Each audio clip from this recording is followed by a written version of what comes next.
حضرت ابو ہریرہ رضی اللہ تعالی عنہ روایت کرتے ہیں کہ رسول اللہ صلی اللہ علیہ وسلم نے فرمایا الصلوات الخمس والجمعۃ الی الجمعۃ کفارۃ لما بینہن ما لم تغش الکبائر. 5 نمازیں ان گناہوں کو جو ان نمازوں کے درمیان ہوئے مٹا دیتی ہیں، اور اسی طرح ایک جمعہ دوسرے جمعہ تک کے گناہوں کو مٹا دیتا ہے، جبکہ کبیرہ گناہوں سے اجتناب کیا گیا ہو، یعنی کبیرہ گناہ نہ کیے گئے ہوں تو صغیرہ گناہ نمازوں سے معاف ہوتے چلے جاتے ہیں. جس طرح وضو سے انسان کے جسم کی ظاہری نجاستیں دھلتی ہیں، اس طرح نماز سے انسان کے باطنی یا اندر کے گناہ دھلتے ہیں. مثلا فجر کی نماز کے بعد جب ظہر پڑھیں گے تو دونوں نمازوں کے درمیان عرصے میں جو گناہ لغزشیں اور خطائیں ہو چکی ہوں گی اللہ ان کو بخش دے گا. اسی طرح رات اور دن کے تمام صغیرہ گناہ نماز پنجگانہ یعنی 5 وقت کی نماز سے معاف ہو جاتے ہیں. گویا 5 نمازوں پر ہمیشگی کرنا مسلمانوں کے نامہ اعمال کو ہر وقت صاف اور سفید رکھتی ہے، حتیٰ کہ انسان نماز کی برکت سے آہستہ آہستہ صغائر سے یعنی چھوٹے گناہوں سے باز رہتے ہوئے کبیرہ گناہوں کے تصور سے ہی کانپ اٹھتا ہے. جو چھوٹے گناہوں سے بچتا ہے، جو چھوٹی چیزوں کے بارے میں محتاط ہے، کیا وہ کبیرہ گناہوں کے بارے میں دلیر ہو سکتا ہے؟ نہیں.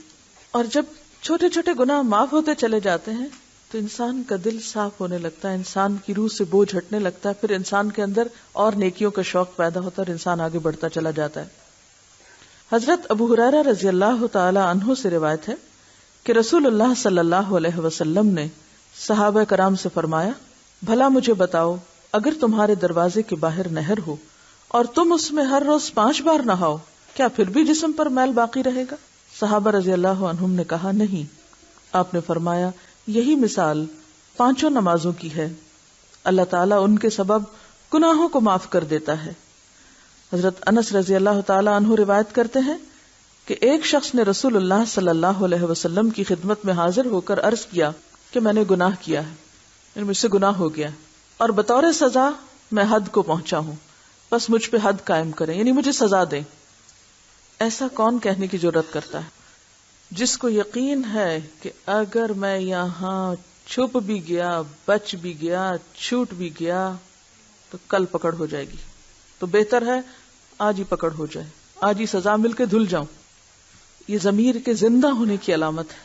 اللہ تعالی کا وہ احساس اور تقوی اور خوف ہے کہ جو انسان کے اندر اس حد تک عاجزی پیدا کر دیتا ہے کہ اسے گناہوں کے اعتراف اور گناہوں کے وبال سے اپنے آپ کو چھڑانے میں پھر دیر نہیں لگتی. تو کہتے کہ یا رسول اللہ صلی اللہ علیہ وسلم، مجھ سے گناہ ہو گیا ہے، مجھ پہ حد جاری کریں. آپ نے اس سے حد کا حال دریافت نہ کیا، یہ نہیں پوچھا اچھا کون سا گناہ کیا. اس سے آپ صلی اللہ علیہ وسلم کا طریقہ تربیت بھی معلوم ہوتا ہے کہ وہ انسانوں کے عیبوں سے پردہ اٹھانے والے نہیں تھے، وہ انسانوں کی ذات میں اس طرح کی دلچسپی رکھنے والے نہیں تھے کہ اچھا پتہ تو چلے یہ کس قسم کا مجرم ہے. اتنے میں نماز کا وقت آ گیا. اس شخص نے آپ کے ساتھ نماز پڑھی. جب آپ نماز پڑھ چکے تو وہ شخص پھر کھڑا ہو کر کہنے لگا، اے اللہ کے رسول صلی اللہ علیہ وسلم، تحقیق میں حد کو پہنچا ہوں، بس مجھ پر اللہ کا حکم نافذ کیجیے. آپ نے فرمایا، کیا تو نے ہمارے ساتھ نماز نہیں پڑھی؟ اس نے کہا پڑھی ہے. آپ نے فرمایا، اللہ نے تیرا گناہ بخش دیا ہے. یعنی اس درجہ نماز انسان کے گناہوں کو دھو ڈالنے والی، صاف کر دینے والی ہے.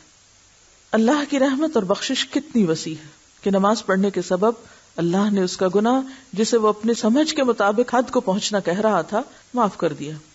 اب یہ اس شخص کی سمجھ تھی کہ وہ اسے حد کے قابل سمجھ رہا تھا، معلوم نہیں وہ حد کے قابل تھا بھی یا نہیں، کیونکہ آپ صلی اللہ علیہ وسلم نے ڈیٹیلز نہیں معلوم کی. حضرت ابو ذر رضی اللہ تعالی عنہ سے روایت ہے کہ رسول اللہ صلی اللہ علیہ وسلم جاڑے کے موسم میں یعنی سردیوں کے موسم میں، خزاں کے موسم میں باہر نکلے. پت جھڑ کا موسم تھا. آپ نے ایک درخت کی 2 شاخیں پکڑ کر انہیں ہلایا تو پتے جھڑنے لگے. فال کے سیزن میں اگر آپ کو کبھی اتفاق ہوا ہو فال دیکھنے کا تو اس طرح ہوا کے جھونکے سے بھی پتے ایک کے بعد ایک بارش کے قطروں کی طرح ٹپک ٹپک کے نیچے گر رہے ہوتے ہیں بغیر کسی تکلیف کے. آپ نے فرمایا، اے ابو ذر. میں نے کہا، اے اللہ کے رسول حاضر ہوں. آپ نے فرمایا، مسلمان جب نماز پڑھتا ہے اور اس کے ساتھ اللہ کی رضا چاہتا ہے تو اس کے گناہ اس طرح گرتے ہیں جس طرح اس درخت کے پتے جھڑتے ہیں. جس طرح اس درخت کے پتے جھڑے ہیں. یعنی امیجن کیجئے کہ نماز کے بعد انسان گناہوں کو اپنے اوپر سے اس طرح اتار رہا ہوتا ہے بسہولت، جیسے وہ پتے ایک کے بعد ایک گرتے چلے جاتے ہیں. یہ اتنی خوبصورت مثال ہے. وہ پتے کس قسم کے پتے ہوتے ہیں؟ جو پیلے پڑ چکے ہوتے ہیں، جو سوکھ چکے ہوتے ہیں. اب ان کا زیادہ دیر درخت کے ساتھ رہنا کچھ فائدہ مند نہیں ہوتا. اب انہیں گر ہی جانا چاہیے، کیونکہ اب وہ درخت کی خوبصورتی میں نہیں اضافہ کرتے بلکہ درخت کو بدصورت بنا دیتے ہیں. اگرچہ ایک وقت آتا ہے کہ وہ پتے بھی بظاہر بڑے خوبصورت نظر آتے ہیں، لیکن زیادہ وقت گزر جائے تو وہی لال کالے سے ہو جاتے ہیں اور پھر انہیں گر ہی جانا چاہیے. تو گناہ بھی بظاہر کتنے اٹریکٹیو ہوں، کتنے خوبصورت ہوں، لیکن بہرحال وہ انسان کو بدصورت بناتے ہیں، ایمان کی طرف تازگی اور رونق کو ختم کرتے ہیں. لہٰذا وہ گرنے ہی چاہیے، اور ان کے گرنے کے لیے اللہ تعالیٰ نے بہترین ذریعہ نماز مقرر کر دیا.